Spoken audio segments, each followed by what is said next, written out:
اللہ الرحمن الرحیم۔ مرزا اسد اللہ خان غالب کی غزل ہے، پہلی سیکنڈ ایئر کی ہیں اور بھی دنیا میں سخنور بہت اچھے، کہتے ہیں کہ غالب کا ہے انداز بیاں اور۔ تو وہ مختلف طرز کی شاعری کرتے ہیں۔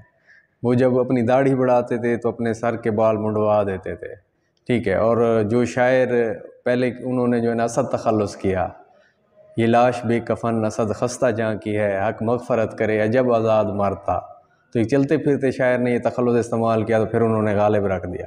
تو وہ اس ڈگر پہ چلتے ہی نہیں تھے، جس رستے پہ جو رستہ عام ہو جائے اس رستے پہ وہ چلتے نہیں تھے۔ کیا کیا خضر نے سکندر سے، اب کسے رہنما کرے کوئی، ٹھیک ہے۔ تو بس کہ دشوار ہے ہر کام کا آساں ہونا، آدمی کو بھی میسر نہیں انساں ہونا۔ بس کہ دشوار ہے ہر کام کا آساں ہونا، آدمی کو بھی میسر نہیں انساں ہونا۔ جیسا کہ ہر کام کا مشکل ہونا جو ہے نا، یعنی کچھ کام مشکل ہوتے ہیں، کچھ کام آسان ہوتے ہیں۔ یہ نہیں ہو سکتا کہ سارے کام مشکل ہوں اور سارے کام آسان ہوں۔ تو ہر آسان کام مشکل نہیں ہوتا، ہر مشکل کام آسان نہیں ہوتا۔ تو آدمی کو بھی میسر نہیں انسان ہونا۔ بالکل اسی طرح آپ کو دنیا میں آدمی تو بہت ملیں گے لیکن انسان کم کم ملیں گے۔ دنیا دار، مال و دولت، ٹھیک ہے، یہ والے آپ کو بہت ملیں گے، دنیا داری کرنے والے، دولت کے پیچھے بھاگنے والے، لیکن انسانوں کے کام آنے والے جو ہے نا وہ کم ملیں گے۔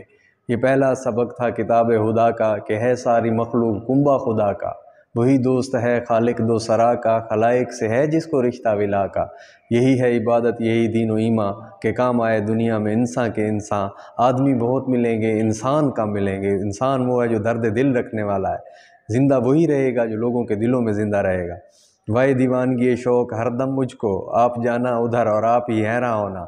تو اس میں تھوڑی سی کہانی غالب نے بیان کی ہے کہ دہائے دیوانگی شوق کا یہ عالم تو دیکھو، یہ دیوانگی، یہ پاگل پن، یہ خود پہ اختیار نہ ہونا، یہ بے خودی کا عالم تو دیکھو کہ میں گھر سے کسی اور کام کے لیے نکلتا ہوں اور جا کے محبوب کی گلی میں کھڑا ہو جاتا ہوں، ٹھیک ہے، اور وہاں سے کاش محبوب نکلے، اس کی نظر ہو، اس کی دید ہو، اس کو دیکھوں۔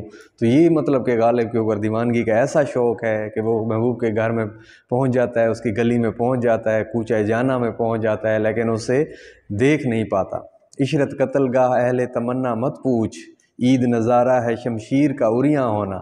عشرت خوشی قتل گاہ اہل جو ہے نا، قتل گاہ ہوتی ہے جہاں پہ دار، پھانسی گھاٹ، ٹھیک ہے، اہل تمنا مت پوچھ۔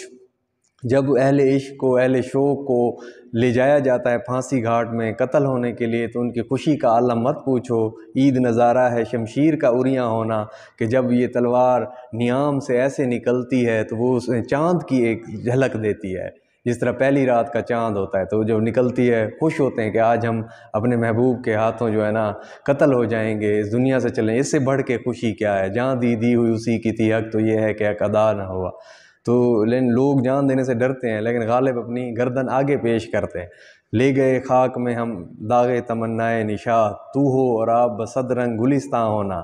اے میرے محبوب، ہم تجھے پانے کی آرزو میں، چاہت میں، خواہش میں ہم اس دنیا سے رخصت ہو گئے ہیں اور تمناؤں کے داغ لے کے خاک اوڑھ لیے ہم نے، مٹی کا پیوند ہو گئے ہیں، مر گئے ہیں، دنیا سے رخصت ہو گئے ہیں۔ اب تو محبوب دنیا میں رہے، 100 طرح کے گلاب چہرے سے، سینکڑوں گلاب چہروں سے، پھول جیسے چہرے کے ساتھ تو دنیا میں جیتا رہے، ماہ تاباں لے کر جیتا رہے، زندگی گزارتا رہے۔ ہم تمہیں پانے کی آرزو میں خاک میں مل چکے ہیں۔